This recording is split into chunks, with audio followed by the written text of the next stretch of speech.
One of my favorite topics is discussing sports dogs and how to live with them and how to create the right behavior and the right feelings from them to help them be successful in whatever sport you intend to play with them.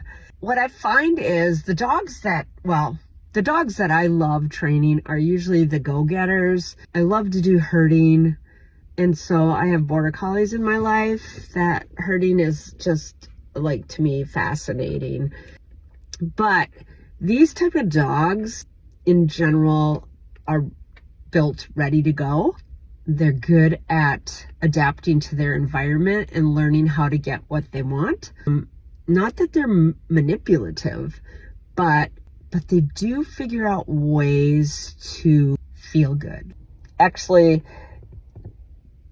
better phrase for that is they have a way of figuring out how to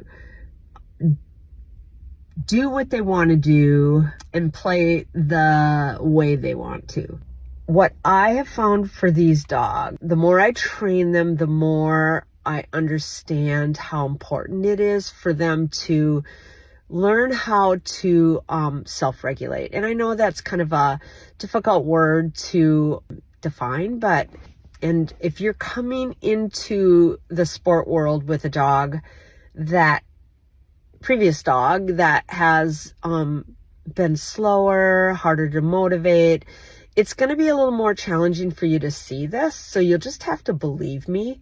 The first dog I was training was a high drive Labrador Retriever, and that dog was it was a brilliant dog. It was my novice A dog, and there was no such thing as agility then. It was just tracking, field, and it was field trials or working certificates and obedience, and that was it.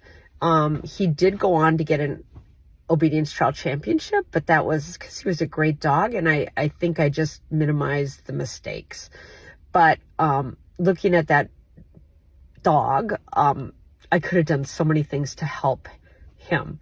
Most of these dogs just love to move their bodies, and when things feel stressful, that's their go-to, is to move their bodies. Whereas other dogs that are more content to lay around are going to do different things. They're going to maybe go sniff, or they're going to freeze. At any rate, these type of dogs, the dogs that I love, are the ones that like to move their bodies. And what I want to teach them is to learn that looking at or focusing on something first before moving your body is going to give you a lot more success. And so most of my early training with these young sports dogs is showing them that I am not in a rush, and they learn to focus on the next task. So the important thing is when you're training one of these dogs, you cannot become what you don't want them to become. You have to be in control of your arousal state, of your self-regulation. And most of the issues I see with these dogs are that they have handlers that are not in control of themselves. So I want my dogs to see me in control of myself. I do not rush them. I teach them that when I am not sending them, or when I am waiting, they're focusing on the next task. It makes my training so much easier, and I'm able to teach some very advanced skills to these dogs when they learn that focusing on the next task is going to get them success. So what I generally do is I teach them that when they look at something, I will release them to that after a moment pause. And that pause is really critical for dogs learning, because I find that when they're not rushed, they start to learn things that we don't have to even teach them anymore.